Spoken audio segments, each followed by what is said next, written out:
ئەمڕۆ بە ئامادەبوونی لیوا ڕوکن باسڵ محەممەد جێگیری سەرۆکی ئەرکان و لیوا بەمە نامێک بەڕێوەبەری گشتی میرە و مقدم دانیال سەرۆکی تیمی ڕاشکانی سوپای ئەڵمانیا لە وەزارەتی پێشمەرگە ڕێوەڕسمی وەرگرتنی 450 نامیلکەی لۆجستی مۆدێرن بە ئاسانی بەڕێوەچوو. لەو ڕێڕسمەدا بەڕێوەبەری گشتی میرە سوپاسی تیمی ڕاشکانی ئەڵمانیا کرد کە لە سەرەتای شەڕی داعش تا ئەمڕۆ هاوکار و هەماهەنگ بوونە لەگەڵ وەزارەتی پێشمەرگە.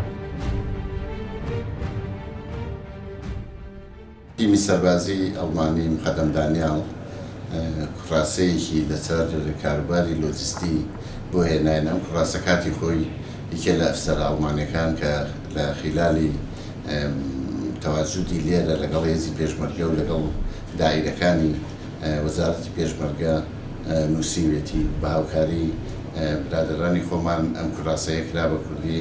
ئەمڕۆ 450 دانە لەو کوڕاسەی بۆ هێناین.